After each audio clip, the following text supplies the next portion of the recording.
Have you ever just stopped and thought about how much life is packed onto our planet? I mean, really thought about it? From the tiniest bacteria you can't even see to the enormous blue whale. From the mushrooms that pop up after a good rain, all the way to those massive banyan trees we see in our villages. Our world is just absolutely overflowing with life in every possible shape and size. It's beautiful, it's amazing, and if we're being honest, it's a little bit overwhelming. And just how overwhelming are we talking? Well, scientists figure there are somewhere around 8.7 million different species on Earth. Just let that number sink in for a second. 8.7 million. And you know what's even crazier? We've only actually found and given names to about 1.7 million of them. That number right there really shows you the incredible scale of life we're dealing with. So, that leads to a pretty big question, right? With millions upon millions of different living things, each with its own special features and ways of living, how on earth do we even start to make sense of it all? How does a biologist in India talk about a specific plant with a scientist in Brazil and know they're talking about the exact same thing? It sounds almost impossible, doesn't it? But luckily for us, there is a system. And in this explainer, we're going to break it all down. First, we'll look at this problem of so much variety. Then we'll dive into the universal name game that scientists use. After that, we'll figure out life's address system, meet the 5 great kingdoms that organize everything, and finally, we'll see how this whole thing is actually a map of evolution itself. Ready to jump in? Let's go! Okay, imagine you walk into a library with millions of books, but there are no sections, no signs. The books are in alphabetical order. It's just one gigantic, messy pile. How would you ever find the one book you're looking for? That's pretty much the challenge that all this biodiversity gives us. To understand any of it, we desperately need a way to organize everything. We need a system. And that system is called classification. This is the clever solution to our messy library problem. At its heart, classification is just the process of grouping living things together based on what they have in common, and also what makes them different. It's how scientists bring order to the beautiful chaos of life on Earth. So, we know we need to classify things. But before you can start sorting all those books in our library, every single book needs a unique title that everybody in the world can agree on, right? It's the exact same for living things. You know, a sparrow in Delhi might be called a goraya, but that name doesn't mean anything to a biologist in London. To get rid of all that confusion, we need one single, universal, scientific naming system. And for that, we have this man to thank, Carolus Linnaeus. He was a truly brilliant Swedish botanist back in the 18th century, and he is known as the father of modern taxonomy for a very, very good reason.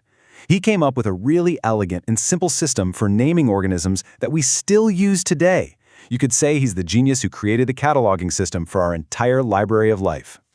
Linnaeus' system is called binomial nomenclature. It's simple when you break it down. Bi means two, and nomen means name, so it's a two-name system. Every single recognized species on the planet gets a unique two-part scientific name. The first word tells you its genus, which is like a small group of closely related species, and the second word points to the specific species itself. And you know, the real beauty of this whole system is that it has a few simple, unbreakable rules. The first name, the genus, always starts with a capital letter. The second name, the species, always starts with a small letter.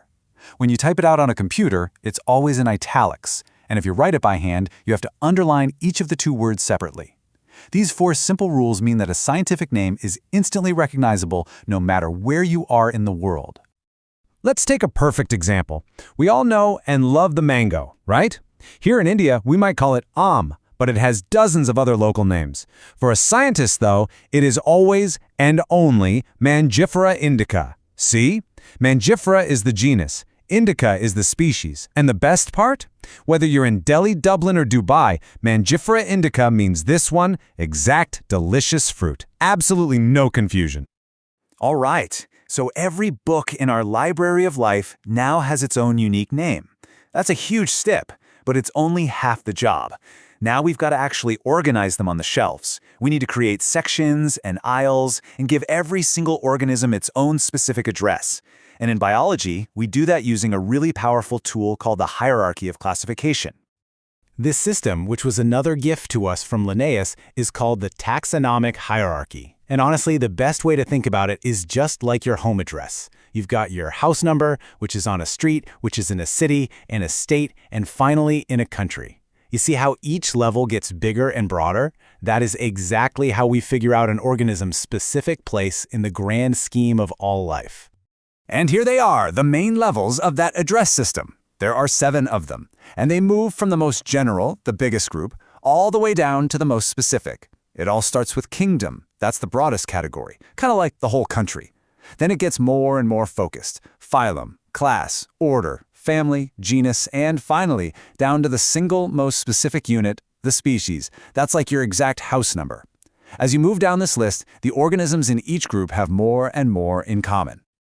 So let's use ourselves as an example. Our species is Homo sapiens. So what's our full address? Well, we belong to the kingdom Animalia because we're animals. Inside that, we're in the phylum Chordata because we have a backbone. Then the class Mammalia, since we have hair and produce milk. The order Primata, along with other primates. The family Hominidae with the great apes. The genus Homo. And finally, our unique species, Sapiens. See how that works? Every step narrows it down until it's just us. So we have this great address system, and it all starts with that biggest category, the kingdom. Now, for a really long time, scientists just thought there were 2 kingdoms, 2 main sections in the library of life, plants and animals. But that started causing problems. I mean, where do you put a mushroom? It's not really a plant. And what about bacteria? Clearly, a newer, more detailed system was needed. And that new system was proposed way back in 1969 by an American biologist named R.H. Whitaker. He was the one who suggested that all life should be organized into 5 major kingdoms, based on really basic things like their cell structure and how they get their food. His 5-kingdom model was so good, it became widely accepted, and it's the foundation of what we still learn today. And these are Whitaker's 5 kingdoms. You've got Monera, which is the world of bacteria, then Protista, which is kind of a strange mixed bag of mostly single-celled organisms, fungi, which includes things like mushrooms and yeasts, and then the 2 we know best, Plantae, all the plants, and of course, Animalia, the animals. Each one of these is like a huge separate branch on the tree of life. So what really makes these kingdoms different from each other? This table breaks down the big rules. The very first big difference is cell type. Look at Monera. It's the only kingdom with prokaryotic cells. That means they're simple cells with no proper nucleus to hold their DNA. The other 4 kingdoms, they're all eukaryotic, with complex cells like ours that have a nucleus. Next, check out the cell wall. Plant cells have a strong wall made of cellulose, but fungi have a wall made of a different tough stuff called chitin. And what about us animals? We don't have cell walls at all, and that's what allows us to move around. And finally, think about how they get food. Plants are autotrophic. They make their own food using photosynthesis. But fungi and animals are heterotrophic. We have to eat other things to get our energy. These core differences are what define the great kingdoms of life. So we have this incredible system for naming and organizing all of life. But you know what? It's more than just a filing system. It's more than just putting things into neat little boxes. This entire system tells a much, much deeper story. The story of life's journey through time. You see, when we group 2 species in the same genus, like lions and tigers, we're not just saying, hey, these 2 look a bit similar. We're making a huge statement. We're saying that they are related. They share a common ancestor from their recent evolutionary past. This means the whole system of classification is actually a giant family tree. It's a map of evolutionary history. And the person who first truly understood this was, of course, the great Charles Darwin. In his revolutionary 1859 book on the origin of species, he realized that these groups that scientists were making, they weren't just a convenient human invention, they were real.